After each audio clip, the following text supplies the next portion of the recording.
તરફ એક મહત્વપૂર્ણ સમાચાર મળી રહ્યા છે। અમદાવાદની ફતેવાડી કેનાલમાં એક ગાડી ગરકાવ થઈ ગઈ છે। સ્કોર્પિયો કારમાં 3 વ્યક્તિઓ બેઠેલા હોવાનું અનુમાન લગાવવામાં આવી રહ્યું છે।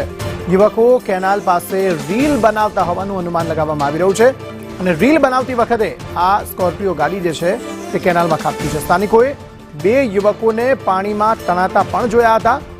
યક્ષ બંખોડિયા, યશ સોલંકી નામના યુવાનો ડૂબ્યા છે। फायर ब्रिगेडे केनाल में शोधखोळ हाथ धरी है। रेस्क्यू दरमियान फायर ब्रिगेडे गाड़ी बहार काढ़ी है। युवकों ने शोधवाना हजू पण बाकी है। 3 व्यक्तिओ बैठा था, 2 व्यक्तिओं ने तणाता जोया है अने ए 2 व्यक्तिओ तेमां डूब्या है। तेवामां तेमने शोधवानी प्रक्रिया अत्यारे हाथ धरवामां आवी रही है। जो कि जे गाड़ी हती ते गाड़ी तो बहार काढ़ी लेवामां आवी छे। तस्वीरों आप जोई रह्या छो ए समयनी तस्वीरों के ज्यारे आ गाड़ी केनालनी अंदर खाबकी हती ते समयनी सीधी आ तस्वीरों आप जोई रह्या छो। रील बनाववाना चक्करमां થોડેક લાઇક્સ અને કોમેન્ટ્સ મેળવવાના ચક્કરમાં યુવાનો પોતાના જીવ જોખમમાં મૂકી દે છે। તેનો વધુ એક નમૂનો આ વિડીયોમાં આપ જોઈ રહ્યા છો કે જ્યાં 3 યુવાનો આ ગાડીમાં બેસેલા હતા।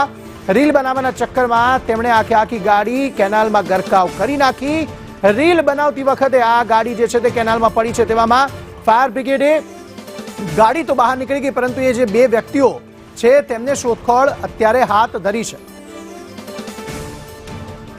ઘરેથી નાસ્તો કરવાનું કહીને નીકળેલા 3 યુવકો આ સ્કોર્પિયો કારમાં નીકળ્યા હતા અને સ્કોર્પિયો કાર ફતેવાડી કેનાલની અંદર ખાબકી હતી, જેની અંદર આ 3 યુવકો સવાર હતા। જો કે ફાયર બ્રિગેડે હાલ સ્કોર્પિયો કારને બહાર કાઢી છે, પરંતુ જે કારમાં સવાર 3 મિત્રો હતા તેમનો હજુ સુધી કોઈ પતો લાગ્યો નથી, જેને લઈને ફાયરની ટીમ દ્વારા આસપાસના વિસ્તારોમાં તેમનું સર્ચ ઓપરેશન હાથ ધરવામાં આવી રહ્યું છે। સાથે જ વાંસણા બેરેજમાંથી પણ પાણીનો ફ્લો છે તેને બંધ કરી દેવામાં આવ્યો છે, જેથી કરીને યુવકોનો પતો વહેલી તકે લાગી જાય। મહત્વનું છે કે સમગ્ર મામલે ફાયર વિભાગની ટીમો યુવકોને શોધવા માટે કાર્યરત છે, તેમજ તેમના પરિવારજનો છે તે પણ ચિંતિત છે। જો કે હાલ પોલીસ અને ફાયર બ્રિગેડ દ્વારા યુવકો છે તેમને શોધવાના પ્રયત્નો કરવામાં આવે છે। તેમના મોબાઈલ લોકેશન આ ઘટના સ્થળથી લગભગ 5 થી 7 કિલોમીટર દૂર મળ્યા હોવાનું ધ્યાને આવ્યું છે, જેને પોલીસની ટીમ તેમજ ફાયર વિભાગની ટીમ ઘટના સ્થળે પહોંચીને યુવકોને શોધવા માટે પ્રયત્નશીલ છે।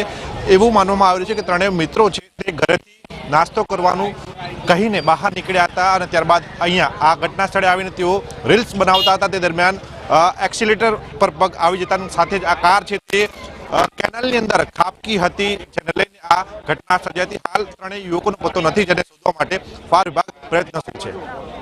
કેમેરા પર્સન મુકેશ પરીખ સાથે પ્રતીક જાદવ, સંદેશ ન્યૂઝ, અમદાવાદ।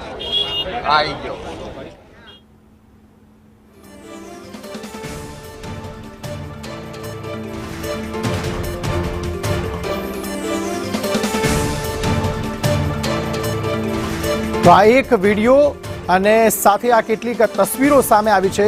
આ યુવકો હોવાનું અનુમાન લગાવવામાં આવી રહ્યું છે, જેમને શોધવામાં પણ અત્યારે આવી રહ્યા છે। તેમના પરિવારજનોને જાણ કરવામાં આવી છે। પરિવારજનો હતપ્રત થઈ ગયેલા જોવા મળી રહ્યા છે, રડમસ થઈ ગયેલા જોવા મળી રહ્યા છે।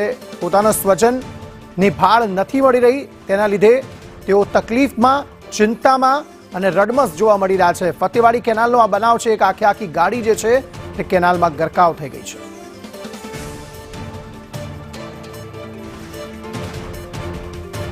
તમારું નામ? મારું નામ ગીતાબેન છે। ગીતાબેન, કોણ પડ્યા હતા, ઘરેથી કઈ રીતે નીકળ્યા અને શું ઘટના બની? એની કઈ ખબર છે નહીં કોઈને। એ ટ્યુશન માં ગયા હતા બસ। શું નામ છે તમારા? યસ મારા ભત્રીજાનો છોકરો છે। ત્યારથી ટ્યુશન માં નીકળ્યો તો, હવે ટ્યુશન માંથી વળતા ઘેર જ નથી પહોંચ્યો।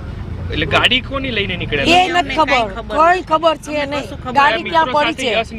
હા, 3 છોકરા છે। શું નામ છે એ લોકોનું? એના નામ નથી ખબર, નામ નથી ખબર। એના ભાઈબંધો હશે। કેટલા ધોરણમાં ભણે છે? 11 માં ભણે છે। ટ્યુશન માટે નીકળ્યો? હા, ટ્યુશન માં જઈને બી આવી ગયો અને પકોડી ખાવા ઉભો રહ્યો અને ફોન કર્યો એની મમ્મીને કે મારે પકોડી ખાવી છે મમ્મી, હું પકોડી ખાઈને આવું છું બસ। અને પછી નથી આવ્યા। ના, એને 3 છોકરાની જોડે ભણે છે, હવે એની નામની નથી ખબર અમને।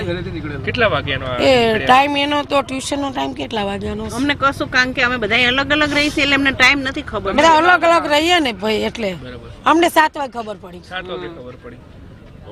હા।